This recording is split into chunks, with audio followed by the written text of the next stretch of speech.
My mechanic fought my barber in a war. I woke up early that Saturday to get to my appointment with my mechanic by 9 a.m. I had been using him at that point for about 6 years or so. I was so happy to finally have a mechanic in my life that I could trust. He was my former student's older brother, and his shop was a hop and a skip from my house. Khan was from Afghanistan, an immigrant. He had come to this country in his childhood and settled in Queens, NY. And here he was, 15 years since his arrival, with his own garage, a real American dream success story. On this particular day, Khan was not around, but his brother Abdul was. Abdul was another just exceptional human being and a great mechanic. He was a little older than Khan and a lot less talkative. Khan's shop was a throwback, the kind of shop that you walked in the front garage doors and leaned on your car, smoking a cigarette and talking while the mechanic fixed your car and talked.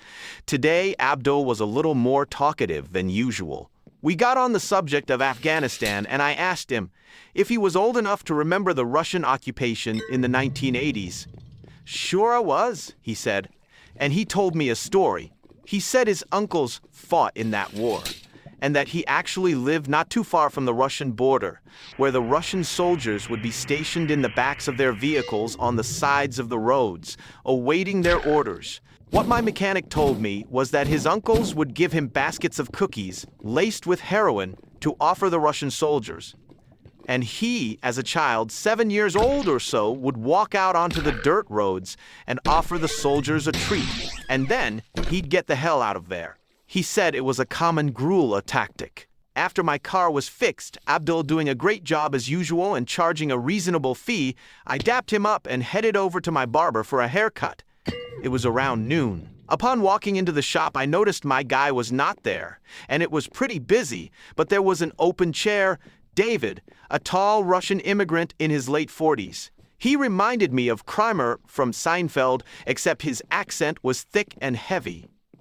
I sat in his chair. A quick calculation of approximate age in my head and a little subtraction, and I deduced that David must have been in his late teens, early 20s, in the mid to late 1980s. It didn't take long for me to ask, "Hey David, did you serve in the army when you lived in Russia?" And he couldn't have said it fast enough. Yes, they sent me to the Afghanistan border. I told him about my conversation with my mechanic that morning and what he had told me about the heroin and the cookies. David snickered and threw his eyes into memory, remembering. He almost seemed nostalgic. And there it is. My mechanic fought my barber in a war. I got my car fixed and my hair cut in the same day by two human beings that 30 years prior were trying to kill each other.